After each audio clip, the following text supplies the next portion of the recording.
Comment devenir libre financièrement et ne pas perdre sa vie à la gagner? Je suis Guillaume, cofondateur avec mon associé Christophe de la newsletter Ataraxia. La mission d'Ataraxia est d'aider un maximum de personnes à atteindre la liberté financière grâce à l'investissement, notamment immobilier. Nous avons lancé le podcast Au coin du feu pour partager les discussions que nous avons entre nous. Si vous souhaitez accélérer sur le chemin de la liberté financière, bienvenue avec nous au coin du feu. Christophe, on va aborder un sujet qui est un sujet sans fin, un sujet qui est abordé depuis toujours par les investisseurs immobiliers. On va pouvoir en parler, de voir ce qu'on en pense. Je pense qu'on n'en a jamais parlé, donc je ne sais pas si on pense la même chose, on verra. Est-ce qu'il faut mieux acheter ou louer sa résidence principale? Effectivement, c'est un vaste sujet. Et en fait, je pense que c'est un sujet infini puisqu'il n'y a pas de réponse vraie ou fausse. Ça va dépendre de beaucoup de paramètres. Je vais te donner un petit peu ma position. Et puis tu me donneras la tienne. J'essaierai de donner des pistes un petit peu de réflexion.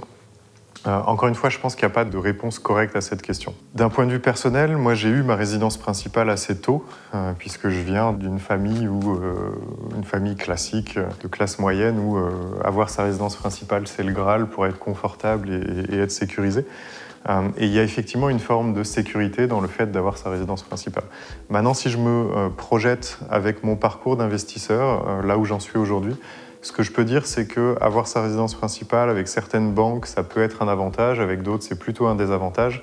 Par contre, c'est toujours un désavantage en termes de capacité de financement, puisqu'on vient fortement gréver son taux d'endettement, puisqu'on n'a pas de loyer en face. Donc ça veut dire que la mensualité qu'on a vient impacter fortement notre taux d'endettement. Donc il y a un premier élément de réponse. Si on veut investir en immobilier, certes, certaines banques n'aiment pas financer du locatif quand on n'a pas déjà sa résidence principale, mais ce n'est pas le cas de toutes les banques. On a déjà parlé beaucoup de banques dans d'autres vidéos, donc il faut trouver la bonne banque. Mais ça permet quand même de réduire fortement son taux d'endettement. Mais alors, certaines personnes vont te dire, oui, il n'y a pas de crédit, mais il y a un loyer à payer. Et donc, du coup, ça revient au même.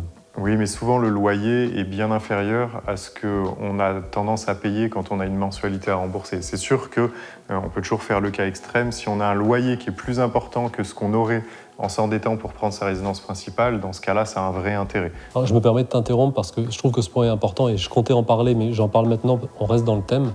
Ce qui est intéressant, c'est que souvent, je ne dis pas toujours, je dis souvent, il y a une certaine irrationalité qui s'installe quand le particulier achète sa résidence principale. C'est-à-dire que quand on se projette, quand on a envie de rester des années à un endroit, on a envie d'acheter quelque chose qui est à son goût, qui est bien.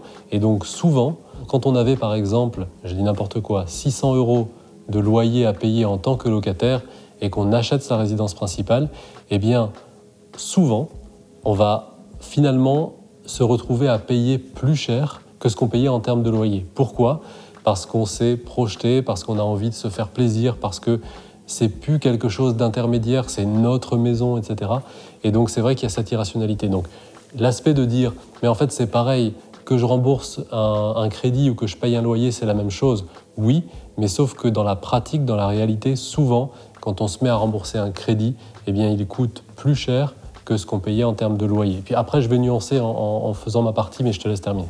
En plus, il ne faut pas oublier que quand on achète un bien immobilier, on a quand même des frais, ce qu'on appelle vulgairement les frais de notaire, qui viennent impacter notre investissement. Et donc oui, on a l'impression en se disant je vais payer 600 € des deux côtés, même dans ce cas-là, faut faire attention parce qu'il faut rester quand même un certain nombre d'années dans le bien pour que ces frais de notaire soient amortis. Il peut y avoir une petite baisse du marché immobilier pendant cette période-là aussi, et donc on peut ressortir avec moins d'argent que ce qu'on en a mis au début, ou finalement ressortir avec moins d'argent que le capital qui nous reste à rembourser à la banque. Donc c'est pas aussi simple que certaines personnes peuvent le penser. Il y a aussi une taxe foncière qu'on se met à payer alors qu'on ne payait pas en tant que locataire. Il y a aussi des réparations qui étaient à la charge du propriétaire quand on était locataire et qui se mettent à notre charge. Il y a des choses toutes bêtes. Si on se met à avoir un jardin alors qu'on était en appartement, ça engendre aussi des frais. Donc en général, c'est pour ça qu'on dit en général, quand on devient propriétaire, c'est une charge financière qui est plus élevée que quand on était locataire. Après 20 ans d'expérience dans l'investissement, ma position a quand même beaucoup évolué. Je suis quelqu'un qui a un besoin de sécurité qui est important. Ça a aussi contribué au fait que j'ai acheté ma résidence principale assez tôt. Aujourd'hui, si je le pouvais, je n'achèterais plus jamais de résidence principale et je serais éternellement locataire. Alors vous allez peut-être être surpris de cette réponse-là. Mais en fait, c'est relativement facile à comprendre. C'est que pour acheter une résidence principale, il faut quand même immobiliser une certaine somme d'argent. On ne peut pas faire un financement à 110% sur une résidence principale. Sur une résidence principale, on va systématiquement nous demander d'apporter de l'apport. Ça fonctionne comme ça avec les banques.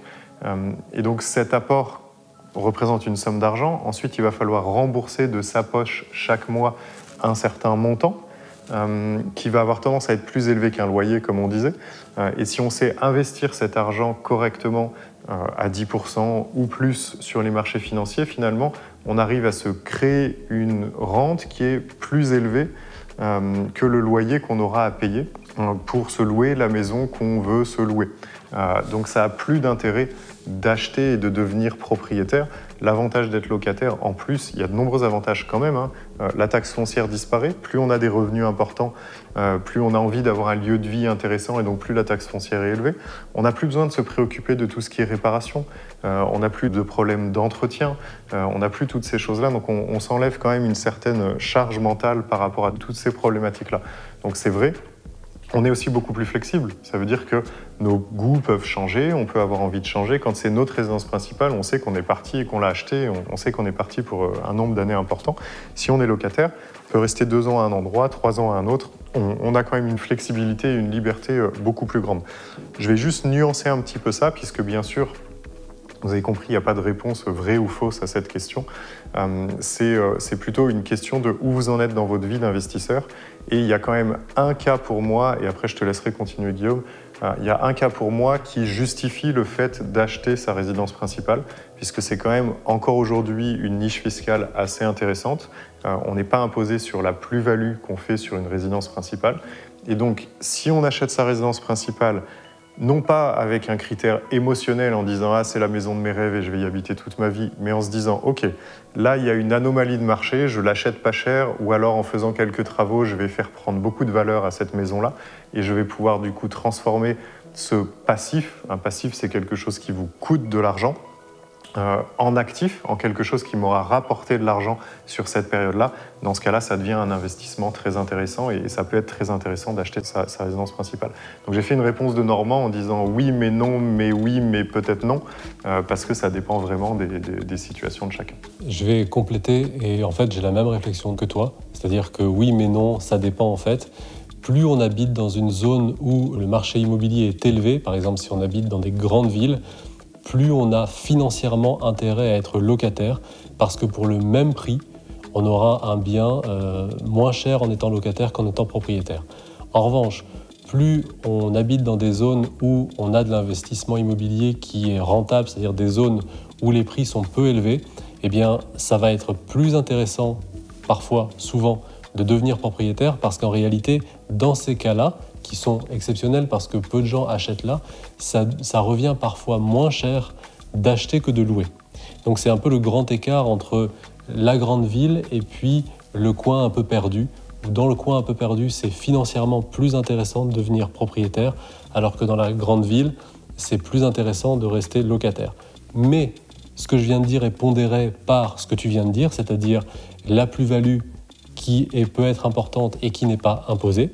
Et de toute façon, tout ce que je viens de dire est réduit à néant par quelque chose de très simple qui est que l'immense majorité des gens ne prennent pas des décisions basées sur des calculs, mais prennent des décisions basées sur des émotions. Et l'émotion de la résidence principale, c'est probablement une des émotions les plus fortes qui dirigent les gens, c'est ce besoin de sécurité. Et c'est vrai que cette idée de se dire « je suis chez moi », je ne suis pas un locataire qui peut être mis dehors, etc., c'est rassurant et ça nécessite un certain travail de s'en affranchir. Et c'est vrai qu'au début de ma vie, j'avais cette idée moi aussi de dire effectivement avoir son chez-soi, c'est quelque chose de positif. Et aujourd'hui, je me rends plutôt compte que c'est tellement avantageux d'être locataire que je suis comme toi, j'aimerais bien pouvoir être locataire en permanence. Maintenant, je voudrais expliquer ça parce que je pense que beaucoup de gens ne comprennent pas ce qu'on vient de dire sur le fait on aimerait pouvoir être locataire, mais en fait, on ne peut pas. Et en fait, ce qu'il faut comprendre, c'est que quand on arrive à un certain niveau de marché, eh bien, le marché n'existe plus. C'est-à-dire que la maison de tes rêves, la maison de mes rêves, elle n'existe pas en location. On est obligé de l'acheter parce que c'est facile de trouver sur le marché des appartements de 2 pièces, de 3 pièces à louer, même de très bonne qualité. En revanche, quand on arrive à un certain niveau, le marché locatif n'existe plus. Et donc la maison qu'on aimerait avoir, mais en fait on est obligé de l'acheter parce que ça ne se loue pas. Et c'est marrant parce que la maison dans laquelle on se trouve aujourd'hui, qui est une belle maison, eh ben c'est vrai qu'on a eu du mal à la trouver parce que quand on arrive à un certain niveau, dans certaines zones géographiques, c'est vrai que ça devient difficile. J'espère que cet épisode vous a plu. Si c'est le cas, n'hésitez pas à nous laisser un encouragement, une note ou un commentaire en fonction de la plateforme sur laquelle vous êtes. Et si ça n'est pas déjà fait, rejoignez notre newsletter Ataraxia, les informations se trouvent en description.